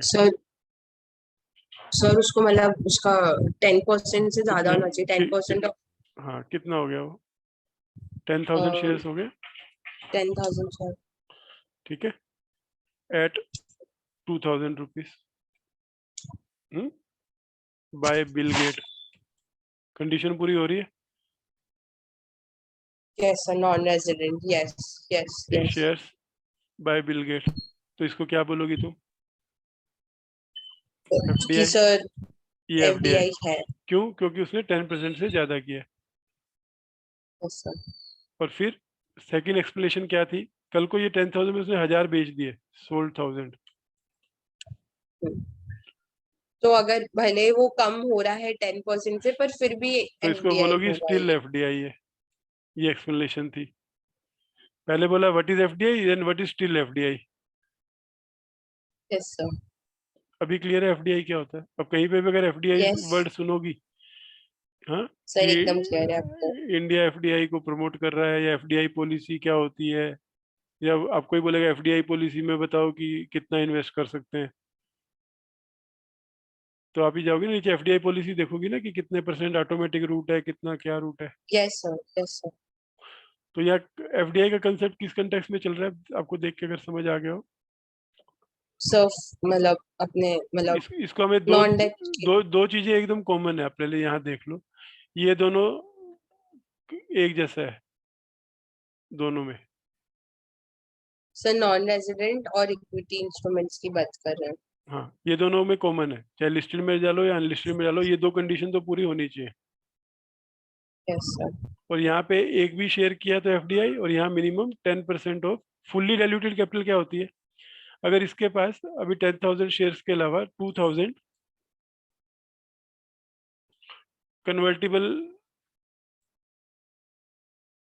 प्रेफरेंस शेयर भी है, क्या? तो इसकी फुल्ली डाइल्यूटेड कैपिटल होगी 12,000, ओके, उसको भी इंक्लूड कर लेंगे। 20,000 ले लो, जो कि कल को इक्विटी में कन्वर्ट होने वाले हैं 1,20,000। तो FDI के लिए भी कितना शेयर चाहिए उसको?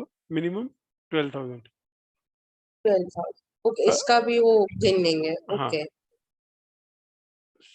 समझी गई? Yes sir. अभी इसको आप उस, ये आपका एग्जाम्पल है, इसको ले लो, okay.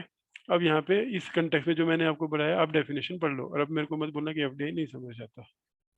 Yes, sir. FDI means investment through entity instruments, equity instruments by a person resident outside India in an unlisted Indian company or in 10% or more of the post-issue paid-up equity capital on a fully diluted basis of a listed Indian company. Note, in case an existing investment by a person resident outside India in equity instrument of a listed Indian company falls to a level below 10% of the post-issue paid-up equity capital on a fully diluted basis, the investment shall continue to be treated as FDI. Explanation: fully diluted basis means the total number of shares that would be outstanding if all possible sources of conversion are exercised. Yes, sir. समझ में आ गया? Foreign Yes, sir. Investment, Foreign investment means any investment made by a person resident outside India on a repatriable basis in equity instruments of an Indian company or to a capital of a LLP. Explanation. Explanation: if a declaration is made by a person as per the provisions of the Companies Act 2013 about a beneficial interest being held by a person resident outside India, then even though the investment may be made by a resident Indian citizen, the same shall be counted as foreign investment. Note. Note: a person resident outside India may hold foreign investment either as FDI or as FPI in any particular Indian company. ठीक है, तो इसका मतलब क्या हो गया, अगर हम इसको चार्ट की शेप में लें, Yes, sir. फॉरेन इन्वेस्टमेंट एक बड़ा कंसेप्ट है जिसके अंडर Yes. एफडीआई और एफपीआई हो सकती है. Okay. क्यों? क्योंकि एफडीआई सिर्फ रिस्ट्रिक्टेड थी आपकी इंडियन कंपनी में, Indian. लेकिन फॉरेन इन्वेस्टमेंट कवर्ड है. कैसे? इंडियन कंपनी में वो चीजें कॉमन थी, ये जो दो चीजें थी. नॉन रेजिडेंट Yes, कॉमन था. Yes, sir. नॉन रेजिडेंट वो क्या करता है, वो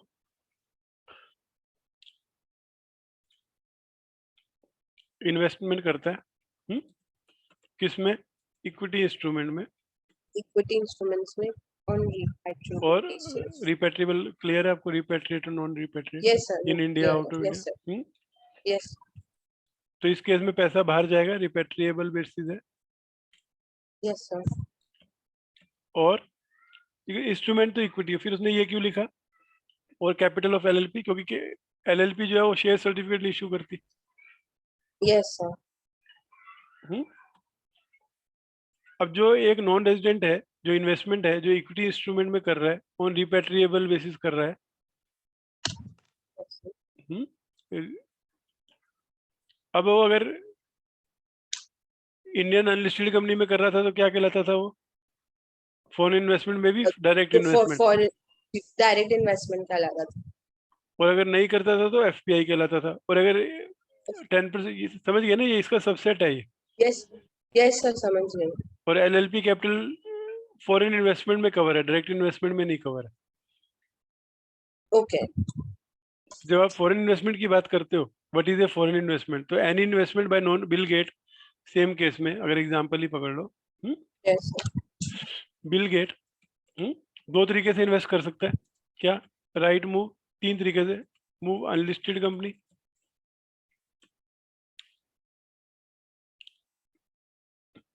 right move listed company, right move LLP. तो ये तीनों चीजें फॉरेन इसमें कवर्ड है, फॉरेन इन्वेस्टमेंट में. Yes, sir. लेकिन कंडीशन क्या है कि इक्विटी इंस्ट्रूमेंट होना चाहिए. इक्विटी इंस्ट्रूमेंट और रीपेड बेसिस पे और होने चाहिए. repatriable basis पे होना चाहिए. तो यहाँ पे भी इंस्ट्रूमेंट रहेगा बस repatriable. और नीचे क्या रहेगा? Capital Cap F LLP. of LLP. Yes, yes, तो ये yes. तीनों केसेस क्या बन गए? फॉरेन इन्वेस्टमेंट के केस बन गए. Okay, sir. और जब ये जो सिंपल ये जो इन्वेस्टमेंट की है, इसको आप एफडीआई बोलोगी. Yes. इसको एफडीआई आप कब बोलोगी? जब ग्रेटर देन 10% है. जब greater than 10% होगा. ठीक है. और ये और जो है ये ये एफडीआई की डेफिनेशन में कवर नहीं है. नहीं है तो ये foreign investment. इन्वेस्टमेंट रहेगा लेकिन एफडीआई नहीं रहेगा. हाँ. क्लियर? Yes, sir. तो फॉरेन इन्वेस्टमेंट और फॉरेन डायरेक्ट इन्वेस्टमेंट में फर्क समझ आया? Yes, sir. तो फॉरेन इन्वेस्टमेंट पेरेंट है, उसके बच्चे हैं ये एफडीआई और एफपीआई. Yes. जब सिर से ऊपर जाए तो बोल देना. नहीं सर, अभी नहीं जा रहा. अभी तक नहीं जा रहा. अभी जा रहा है, मतलब ऊपर नहीं जा रहा. ठीक है, जब जाएगा तो बोल देना. Yes. चलो, अभी फॉरेन पोर्टफोलियो में हमने कहा एफडीआई एफपीआई बच्चे हैं, तो एफपीआई क्या होता है फिर? ये उसका रिवर्स हो गया. Right. एफडीआई का उल्टा. Okay. Foreign portfolio investment means any investment made by a person resident outside India through equity instruments where such investment is less than 10% of post paid up share capital on a fully diluted basis of a listed Indian company less than 10% of the paid up value of each series of equity instruments of a listed company. तो sir वो जो 10% से कम हो रहा था वो foreign portfolio investment है ऐसा? इसको इसी को मैं कॉपी कर, हाँ उसी का रिवर्स हो गया है, इसलिए इसको कॉपी करता हूँ, FPI और इसको Yes, कह sir. दिया फॉरेन पोर्टफोलियो इन्वेस्टमेंट। अब ये पहली कंडीशन तो एप्लीकेबल ही नहीं है, क्योंकि कोई भी पैसा अगर इन्वेस्ट किया तो वो FDI होएगा। तो अभी यहाँ पे जो ग्रेटर देन 10% था उसको हमने लेस देन 10% sir. कर दिया। Yes. ये एक कंडीशन थी, और उसने बोला less than 10% of each series of equity instruments. That means अगर कंपनी ने इक्विटी भी इशू किया है, प्रेफरेंस भी इशू किया है, डिवेंचर भी इशू किया है, तो किसी में भी 10% से ज्यादा नहीं होना चाहिए उसका, उनको टोटल नहीं करना Okay. अलग अलग। तो दो कंडीशन पूरी है, या तो पूरी कैपिटल का जो भी कन्वर्जन पकड़ने के बाद जो कैपिटल हो रही है उसके 10% से कम होना चाहिए, नॉर्मल केस में 10,000 से कम होना चाहिए, Yes. और कंबाइंड केस में 10% से कम। अच्छा, each series of okay, okay. तो FP अगर Preference, इसने okay. प्रेफरेंस शेयर में भी इन्वेस्ट किया है तो प्रेफरेंस शेयर में भी 200 से 2000 से कम होना चाहिए। तो 2000 से कम होना चाहिए। इक्विटी में अगर अलग से किया तो इक्विटी लेस देन 10,000 होना चाहिए, Yes. और ओवरऑल में 10% से कम होना होना चाहिए। चाहिए। और ये तीन कंडीशन इसको पूरी करनी पड़ जाएंगी, ई सीरीज में 10% से कम या टोटल में 10% से कम। Okay. क्लियर है? Yes sir, clear है। तो ये बन जाएगा FPI। सोल्ड वाला रूट है ही नहीं इसमें, तो नॉट एप्लीकेबल। तो दो एग्जांपल है। तो इसका मतलब अगर टेस्ट की बात करें, ओवरऑल टेस्ट ऑन कैपिटल तीन है। And Yeah. Individual series test, और बोथ द केसेस Series में less than 10% less than 10%. Of series और टोटल कैपिटल होना चाहिए, diluted capital. Yes, Yes sir. तो FPI क्लियर है। ये बहुत इंपॉर्टेंट Yes. कंसेप्ट है, क्योंकि फेमा इसी के इर्द गिर्द घूमता है। FDI FPI क्या है, जब रिटर्न नहीं भरते हो तो पूछता है कि what is FDI, what is FPI। तो ये याद रखना, इसको मत भूलना। अब ये रिपीट कर दो मेरे को, क्या है FDI FPI और foreign investment. What is foreign investment सबसे Yes. पहले? Sir foreign investment basically include करता है फॉरेन FDI को, मतलब फॉरेन डायरेक्ट इन्वेस्टमेंट को। बस टेक्निकल इसमें डेफिनेशन, एक, टेक्निकल हाँ डेफिनेशन चाहिए। टेक्निकल, ओके टेक्निकल डेफिनेशन ये है कि जब भी कोई नॉन रेजिडेंट हम्म इन्वेस्ट करता है इक्विटी इंस्ट्रूमेंट्स में ऑन हम्म, अ रीपैट्रिएबल बेसिस, ठीक है, और इसमें LLP कैपिटल में इन्वेस्ट करेगा। तो दोनों और ये कंपनी में सर या हाँ कंपनी में ये या कैपिटल? कैपिटल या फिर LLP के कैपिटल में, that is foreign investment. And फिर है FDI। FDI का, या FDI में बेसिकली मतलब उसको ऐसे समझ सकते हैं कि कोई भी नॉन रेजिडेंट एक इंडियन अनलिस्टेड कंपनी या लिस्टेड कंपनी में जब इन्वेस्टमेंट करता है टू अक्वायर इक्विटी इंस्ट्रूमेंट्स, ठीक है। अब इंडियन लिस्ट अनलिस्टेड कंपनी में कर रहा है जो बेसिकली होती है नॉन, मतलब जो स्टॉक एक्सचेंज में रजिस्टर्ड नहीं है, तो वो तो definitely foreign direct investment treat होगा। बट लिस्टेड कंपनी में जब कोई non resident equity instrument acquire करता है, अगर वो 10% से कम है उस वो भी of the fully diluted capital, तो वो फॉरेन डायरेक्ट इन्वेस्टमेंट ट्रीट नहीं होगा। पर अगर वो 10% से ज्यादा है तो वो फॉरेन डायरेक्ट इन्वेस्टमेंट ट्रीट होगा। फिर इसमें एक एक्सप्लेनेशन एडेड है, अगर अगर जैसे पोस्ट इशू हो गया था लिस्टेड कंपनी में ये शेयर्स, और वो 10% से ज्यादा थे of the fully diluted capital, भले उसका एक पार्ट सोल्ड हो गया है, तो भी उस वाले को हम फॉरेन डायरेक्ट इन्वेस्टमेंट ही माना जाएगा for the purpose of reporting, क्योंकि रिपोर्ट फॉर होती द है। पर्पस ऑफ या for the purpose of reporting. अरे फिर बहुत अच्छी लास्ट अच्छी कॉन्सेप्ट है, अच्छी तरह क्लियर हो गया। Yes good.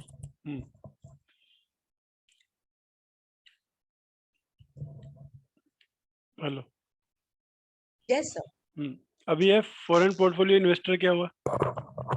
Sir, जो person means a person registered in accordance with the provision of SEBI, foreign portfolio investor regulations. So basically, sir, जो foreign portfolio investment करेगा वो foreign portfolio investor होगा और वो और SEBI की रजिस्टर guidelines मतलब regulation. उसका पहला ही Yes, sir. कंडीशन यही रहेगा ना कि 10% से ज्यादा नहीं करूंगा मैं, हाँ sir. नहीं तो एफडीआई बन जाऊंगा। गवर्नमेंट अप्रूवल क्या Yes. होता है? Government approval means the approval from the erstwhile Secretariat for Industrial Assistance, Department of Industrial Policy and Promotion, Government of India, and for the erstwhile Foreign Investment Promotion Board and or any of the Ministry Department of Government of India as the case may be. Delhi जहाँ पे भी government approval root है तो वहाँ पे जो भी इन्होंने डिपार्टमेंट को डेजिग्नेट किया हुआ है उसके थ्रू आपको अप्रूवल लेनी उसके है। According, yes sir. Group company क्या होती है? जनरल डेफिनेशन ग्रुप कंपनी की क्या है? ग्रुप कंपनी सर जब अब कब कहोगे कि basically, 2 कंपनियां ग्रुप कंपनी है? हाँ सर यही बोलने वाली, हम्म yes sir यही बोलने वाली.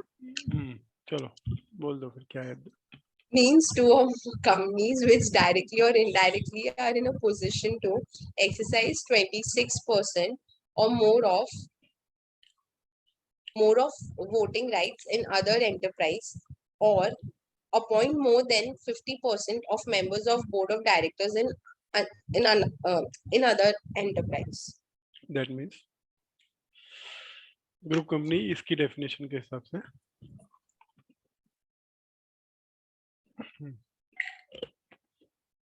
ग्रुप कंपनी अगर राइट मूव लिमिटेड है, इसके पास 1000 शेयर्स हैं जिसमें से 260 शेयर्स और more held by wrong move singly और jointly with company A,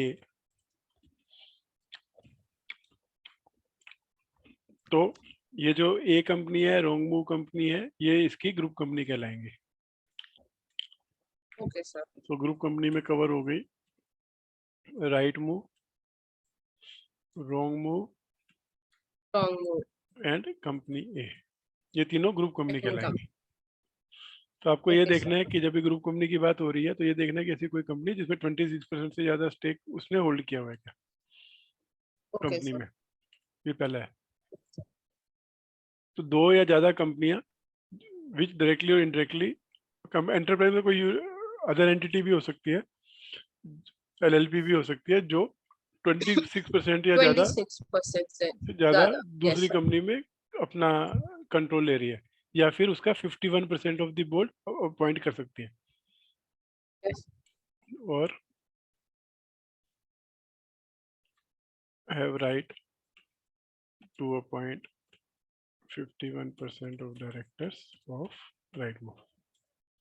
तो उस केस में ये ग्रुप कंपनी की डेफिनेशन में आ जाएंगे, ये सब एक ही ग्रुप का पार्ट मानी जाएंगे। क्लियर है? समझाइए Yes sir. क्या है group company? Yes sir. So group company basically एक वो कंपनी होगी जिसके 26% मतलब वो पूरी इंक्लूड करेगी जिस भी कंपनी के पास 26% कोई भी एंटरप्राइज या कंपनी है वो होल्ड करते हैं उसके वोटिंग राइट्स, या 50% पर्सन डायरेक्टर्स को अपॉइंट कर सकता है वो उस एंटरप्राइज में। तो वो सारे कंपनीज जो ये दोनों कंडीशन फुलफिल करता है वो ग्रुप कंपनी कहलाता है। ठीक है, तो कई बार इसमें ऐसा होगा कि you can invest in your group company, तो इसका मतलब आपको इस क्राइटेरिया में जाना है कि ग्रुप कंपनी में कौन कंपनी आ रही है। Yes, sir. अभी जल्दी अगर कोई कंपनी दूसरी कंपनी में 51% ऑफ डायरेक्टर अपॉइंट करने का राइट रखती है तो सब्सिडरी बन जाती है, होल्डिंग कंपनी बन जाती है Yes, sir. एज पर कंपनीज एक्ट। हाइब्रिड सिक्योरिटी क्या हुई? Sir hybrid security such as sir जो वो ऑप्शनल वाले कन्वर्टेबल नहीं होते कि at the option of the holder वो कन्वर्ट हो जाएंगे वो, सच एज ऑप्शनली और पार्शियली कन्वर्टेबल प्रेफरेंस शेयर्स और debentures and other such instruments as specified by the central government from time to time which can be issued by an Indian company or trust to a person resident outside India. ठीक है, तो अभी हम लोगों ने जो Trust. Equity instrument करे थे तो उसी के नीचे हाइब्रिड भी लिख दे। Yes, sir. Correct. इंस्ट्रूमेंट है कि इक्विटी, हाइब्रिड सिक्योरिटीज, जिसके अंदर उसने कवर कर दिया ऑप्शनली और partly convertible shares, preference share और डिवेंचर्स। पार्टली भी है क्या उसमें? है ना, दोनों। Yes, तो sir. Partly लिखा दो हुआ चीज है. यहाँ पे एक्सक्लूड थी, वो यहाँ हाइब्रिड सिक्योरिटी है। तो अगर वो इक्विटी इंस्ट्रूमेंट नहीं है Yes. तो वो हाइब्रिड हो गया। Hybrid security. Okay, sir. Okay, आज डेफिनेशन तक करते हैं। आई थिंक कितनी Yes, रहेगी? sir. Yes, sir. अरे Thank बाप रे, अरे बाप रे।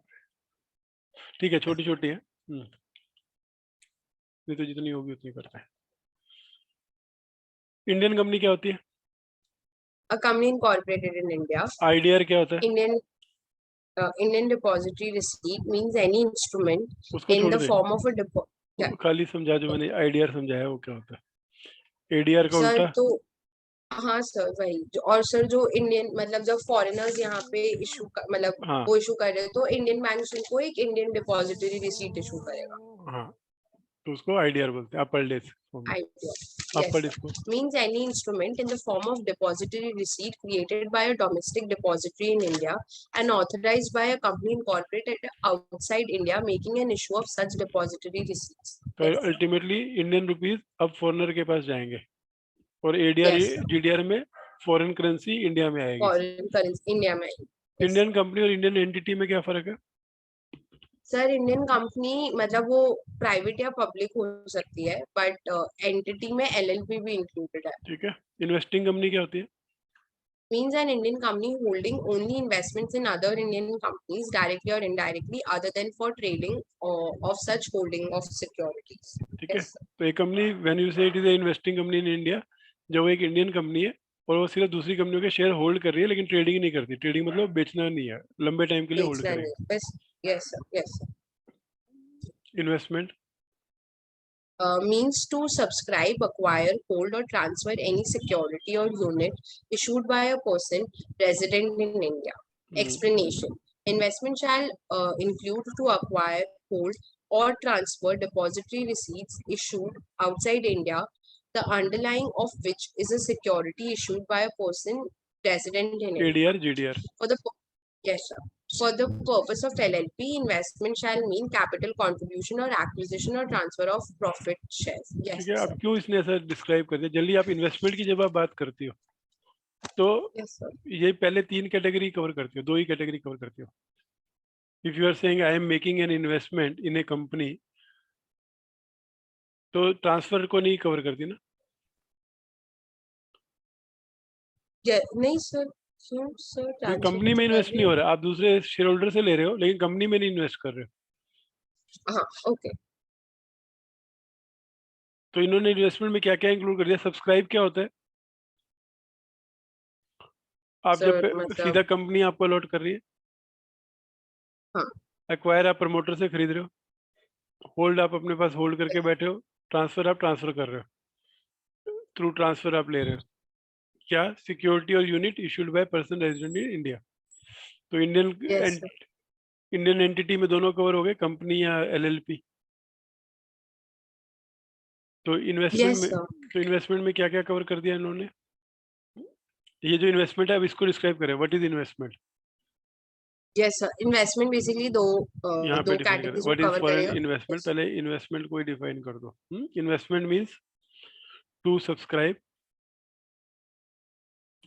Acquire, यहाँ पे hold, लिखते हैं नॉन रेजिडेंट इन्वेस्टमेंट लिख रहे हैं ना, तो इन्वेस्टमेंट कैसे कर सकता है वो? सब्सक्राइब करके, एक्वायर करके, hold करके या transfer करके.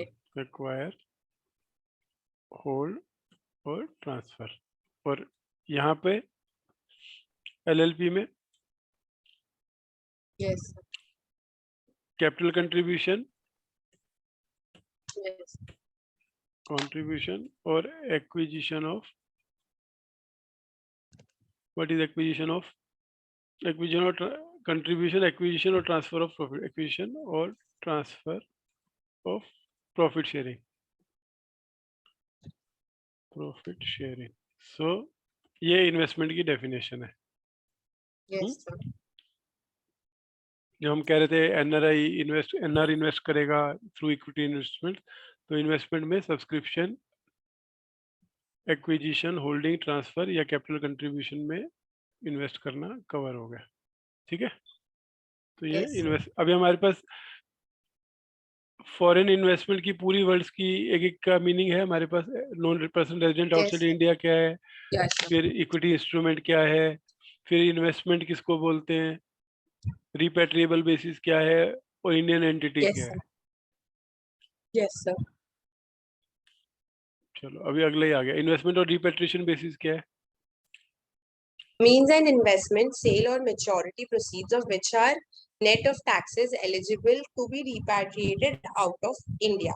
हाँ, And the expression investment on non-repatriation basis shall be construed accordingly.